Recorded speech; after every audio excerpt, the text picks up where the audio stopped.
അമേരിക്കയിൽ വിസ കുടിയേറ്റ ഫീസുകളിൽ വൻ വർധനവ് വരുത്തിയിട്ടുണ്ട്. 2025 മുതൽ H1B, F1 ടൂറിസ്റ്റ് വിസകൾ ഉൾപ്പെടെയുള്ളവയ്ക്ക് പുതിയ ഫീസുകൾ ഏർപ്പെടുത്തിയിരിക്കുകയാണ്. വിദേശ സന്ദർശകർക്കും കുടിയേറ്റക്കാർക്കും ഇത് ബാധകമാകും. അമേരിക്കയിൽ വിദേശ സന്ദർശകർക്കും കുടിയേറ്റക്കാർക്കും വേണ്ടിയുള്ള കുടിയേറ്റ ഫീസുകളിലും നിലവിലുള്ള ചില സേവനങ്ങളുടെ ഫീസുകളിലും കാര്യമായ വർധനവ് വരുത്തിയിട്ടുണ്ട്. 2025 മുതൽ പ്രാബല്യത്തിൽ വരുന്ന പ്രധാന മാറ്റങ്ങൾ എന്തൊക്കെയാണ് എന്ന് നോക്കാം. കര അതിർത്തി വഴിയോ തുറമുഖങ്ങൾ വഴിയോ അമേരിക്കയിലേക്ക് വരുന്ന വിദേശികൾക്ക് ഈ വർദ്ധിപ്പിച്ച ഫീസുകൾ നൽകേണ്ടി വരും. അമേരിക്കൻ എംബസികളിലും കോൺസുലേറ്റുകളിലും നേരിട്ടുള്ള വിസ ഇന്റർവ്യൂ ഒഴിവാക്കുന്ന സംവിധാനമാണ് വിസ ഇന്റർവ്യൂ ഒഴിവാക്കൽ അഥവാ ഡ്രോപ്പ് ബോക്സ് സംവിധാനം. ഇതിൽ ചില മാറ്റങ്ങൾ വരുത്തിയിട്ടുണ്ട്. ഇനി മുതൽ മിക്ക നോൺ ഇമിഗ്രന്റ് വിസ അപേക്ഷകർക്കും നേരിട്ടുള്ള ഇന്റർവ്യൂ നിർബന്ധമാകും. മുമ്പ് 14 വയസ്സിൽ താഴെയുള്ളവർക്കും 79 വയസ്സിൽ കൂടുതൽ പ്രായമുള്ളവർക്കും ഇന്റർവ്യൂ ഒഴിവാക്കിയിരുന്നു. എന്നാൽ പുതിയ നിയമപ്രകാരം ഇവർക്കും നേരിട്ടുള്ള ഇന്റർവ്യൂ വേണ്ടിവരും. വിസ ഇന്റർവ്യൂ ഒഴിവാക്കൽ ലിസ്റ്റിൽ ഉൾപ്പെടുന്നവർക്ക് മാത്രമായിരിക്കും ഈ ഇളവ് ലഭിക്കുക. B1, B2 വിസ വിഭാഗത്തിൽപ്പെട്ട ചിലർക്ക് മാത്രമായിരിക്കും ഇനി മുതൽ ഇന്റർവ്യൂ ഒഴിവാക്കൽ ആനുകൂല്യം ലഭിക്കുക. H1B, F1 സ്റ്റുഡന്റ് വിസ കൈവശമുള്ളവർക്ക് അവരുടെ പഴയ വിസ കാലഹരണപ്പെട്ട് 12 മാസത്തിൽ താഴെയാണെങ്കിൽ പോലും ഇനി മുതൽ ഇന്റർവ്യൂ ഒഴിവാക്കൽ ആനുകൂല്യം ലഭിക്കില്ല. ഇത് സെപ്റ്റംബർ മുതൽ പ്രാബല്യത്തിൽ വന്നിരിക്കുകയാണ്. ഇമിഗ്രന്റ് വിസ അപേക്ഷകർക്കുള്ള ഇന്റർവ്യൂ നടക്കുന്ന സ്ഥലം സംബന്ധിച്ച നയത്തിലും അമേരിക്കൻ സ്റ്റേറ്റ് ഡിപ്പാർട്ട്മെന്റ് മാറ്റങ്ങൾ വരുത്തിയിട്ടുണ്ട്.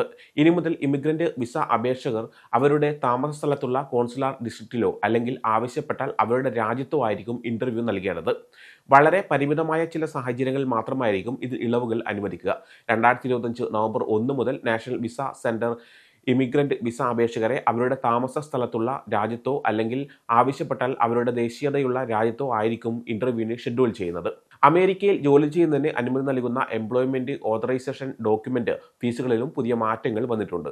മുമ്പ് വരെ ജോലിക്ക് അപേക്ഷിക്കാൻ ഫീസ് നൽകാത്ത ചില വിഭാഗങ്ങൾക്കും ഇനി മുതൽ ഫീസ് നൽകേണ്ടി വരും. ആവശ്യമായ ഫീസ് അടക്കാതെ സമർപ്പിക്കുന്ന ഏത് അപേക്ഷയും USCIS നിരസിക്കും. അമേരിക്കയിൽ ജോലി ആരംഭിക്കാൻ വിദേശികൾക്ക് EID നിർബന്ധമാണ്. ഫോം I-765 സമർപ്പിക്കുന്നതിനുള്ള ഫീസ് ഓൺലൈനായി $470 പേപ്പർ ഫോമിൽ $520. എന്നാൽ അഭയം തേടിയെത്തിയവർ, പരോളിൽ കഴിയുന്നവർ, താൽക്കാലിക സംരക്ഷണ പദവിയുള്ളവർ എന്നിവർക്ക് മുമ്പ് വരെ ഈ ഫീസിൽ നിന്ന് ഒഴിവാക്കിയിരുന്നു. എന്നാൽ പുതിയ നിയമം അനുസരിച്ച് ഇവർക്കും ഇനി മുതൽ ഫീസ് നൽകേണ്ടി വരും. അമേരിക്കൻ വിസകൾക്ക് നിലവിലുള്ള വിസ പ്രോസസ്സിംഗ് ഫീസിന് പുറമെ 2 പുതിയ ഫീസുകൾ കൂടി ഏർപ്പെടുത്തിയിട്ടുണ്ട്. നോൺ ഇമിഗ്രന്റ് വിസകൾക്ക് ഇനി മുതൽ വിസ ഇന്റഗ്രിറ്റി ഫീയും form I-94 arrival or departure record ഫീയും നൽകേണ്ടി വരും. ഇതുകൂടാതെ വിദേശ യാത്രക്കാർക്കും കുടിയേറ്റക്കാർക്കും വേണ്ടിയുള്ള ചില പുതിയ കുടിയേറ്റ ഫീസുകളും നിലവിലുള്ള ഫീസുകളിൽ വർധനവും വരുത്തിയിട്ടുണ്ട്. കുടിയേറ്റക്കാർക്ക് ഇനി മുതൽ CBP form I-94 arrival or departure record അപേക്ഷിക്കുന്നതിനുള്ള ഫീസ് നൽകണം. കൂടാതെ electronic system for travel authorisation വഴിയുള്ള യാത്രാ അനുമതിക്കും electronic visa update system register ചെയ്യുന്നതിനും ഉയർന്ന ഫീസ് നൽകേണ്ടി വരും. വിദേശ തൊഴിലാളികൾക്കുള്ള വർക്ക് പെർമിറ്റ് പ്രോഗ്രാമിൽ വലിയ പരിഷ്കാരങ്ങൾ വരുത്തിക്കൊണ്ട് പ്രസിഡന്റ് ട്രംപ് ഒരു പ്രഖ്യാപനം നടത്തിയിട്ടുണ്ട്. ഇതിന്റെ ഭാഗമായി 2025 സെപ്റ്റംബർ 21 മുതൽ H1B വിസ പെറ്റീഷനുകൾക്ക് $1,00,000 ഫീസ് ഏർപ്പെടുത്തിയിട്ടുണ്ട്. വിദേശ തൊഴിലാളികളെ നിയമിക്കുന്ന എല്ലാ അമേരിക്കൻ കമ്പനികളും $1,00,000 H1B ഫീസ് അമേരിക്കൻ സർക്കാരിന് നൽകണം. എന്നാൽ ഈ $1,00,000 H1B ഫീസ് പുതിയ വിസകൾക്ക് മാത്രമായിരിക്കും ബാധകമാകുക. നിലവിലുള്ള വിസകൾ പുതുക്കുന്നതിനോ നിലവിൽ വിസയുള്ളവർക്കോ ഇത് ബാധകമായിരിക്കില്ല. ഇത് ഒരു തവണ മാത്രം നൽകേണ്ട ഫീസാണ്, വാർഷിക ഫീസല്ല. പ്രസിഡന്റ് ഡൊണാൾഡ് ട്രംപിന്റെ വൺ ബിഗ് ബ്യൂട്ടിഫുൾ ബിൽ എന്ന നിയമം 2025 ജൂലൈ 4 പ്രാബല്യത്തിൽ വന്നിട്ടുണ്ട്.